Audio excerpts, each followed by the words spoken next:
আজ এই দিনটাকে মনের খাতায় লিখে রাখো।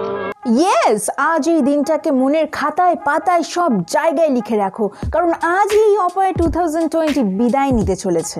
সো এই বছরে আমরা কি কি দেখেছি, কি কি শিখেছি সেই নিয়ে একটু আলোচনা করা যাক। এই বছরের সব থেকে বড় দুঃস্বপ্ন ছিল লকডাউন, বাট এই লকডাউন থেকে কিন্তু আমরা অনেক কিছু জানতে পেরেছি। যেমন আমাদের বাড়ির আশেপাশের কাকিমা জেঠিমারাই শুধুমাত্র নাইটি পরে না, স্বয়ং মালাইকা আরোরা ঘরে নাইটি পরে ঘোরাঘুরি করেন।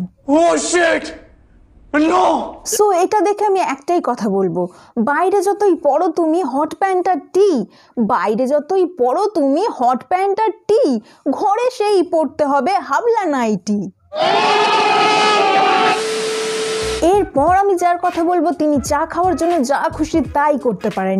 ইয়েস, আমি সেই ফেমাস চা কাকুর কথা বলছি। তো চা কাকুকে একসময় যারা ট্রোল করেছিল তারাই আবার করোনার এই সিচুয়েশনে কফি শপে গিয়ে ভিড় করছে। মানে তোমরা কফি খাবে তার বেলা ভালো, আর বেচারা কাকু চা খেলেই যত দোষ। मेरी कोई फीलिंग नहीं है। हाँ ठीक है, पानी पी। तुम्हारी फीलिंग तुम्हारी, इकता डाकुत्ता टॉमी साडा कुत्ता कुत्ता।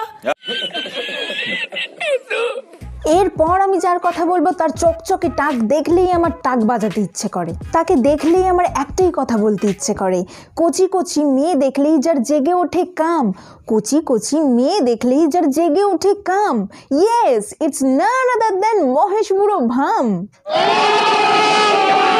এই মহেশ বুড়োর থেকে আমরা কিন্তু অনেক কিছু শিখতে পারি, যেমন আঙুর শুকিয়ে কিশমিশ হয়ে গেলেও জীবন থেকে কখনো রস ছেড়ো না। এরপর আমি যার কথা বলবো তিনি হলেন গরিবের সালমান ভাই।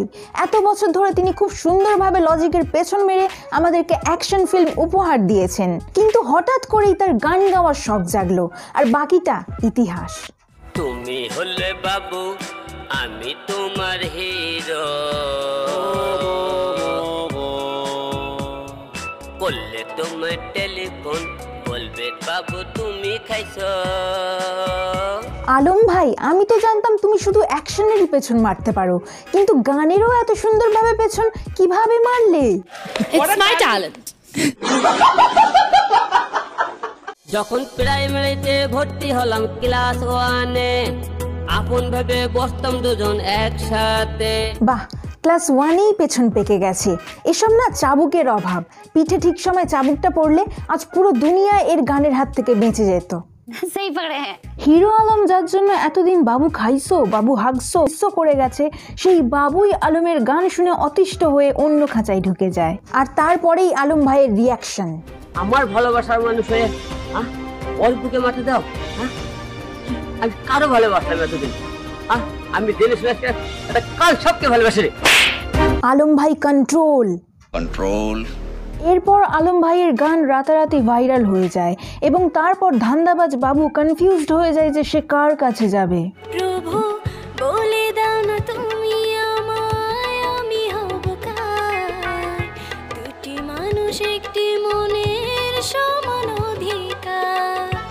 দিদি একই সাথে দুজনকে মন প্রাণ সব দিয়ে ফেলেছেন, আর এই রকম অবস্থায় দিদিকে কেবলমাত্র একজনই সলিউশন দিতে পারেন। আমি সব কিছু ভেঙে চুরে ছারখার করে দেব। আর নতুন করে চুরমার করতে হবে না, তোমার গান শুনে আমাদের কানের পর্দা এমনিই ফেটে চৌচির হয়ে গেছে। তো এই হিরো আলমের থেকেও কিন্তু অনেক কিছু শেখার আছে, যেমন ওভার কনফিডেন্স। এই ষাঁড়ের মতো গান করে আলম কিন্তু একটু রিগ্রেট ফিল করে না, বরং গর্ববোধ করে। কালকে আমি আর কি গতকাল আমি গানটা করাতে গানটা ওটা আপনি ভাইরাল হয়েছে। হিরো আলম এক্সপেক্ট করে ওর এই বেসুরে গান শুনে আমরা সবাই বাহবা দেব।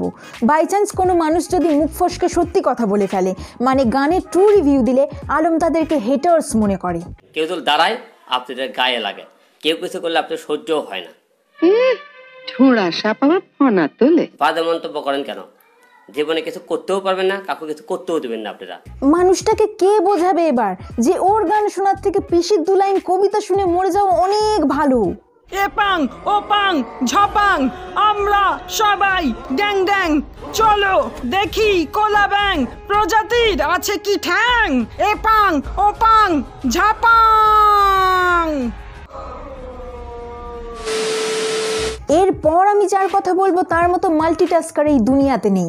আমি ভেবেছিলাম এই দুনিয়াতে একজনই মানুষ আছেন যিনি একই সাথে বিভিন্ন প্রফেশনের সাথে যুক্ত। ये डॉक्टर भी हैं, ये इंजीनियर भी हैं, ये एस्ट्रोनॉट भी हैं, ये पायलट भी हैं, ये नेवी में भी काम करते हैं, ये डीजे भी हैं और ये कभी कभी प्लम्बर भी हैं। কিন্তু তিতলি আমার সেই ধারণাকে ভুল প্রমাণিত করেছে। তিতলি একদিকে যেমন প্রশিক্ষণ ছাড়া পাইলট, অন্যদিকে mechanic, plumber, electrician and so on. मैं ऑल इन वन हूँ, कहो तो एक चमत्कार दिखाऊं।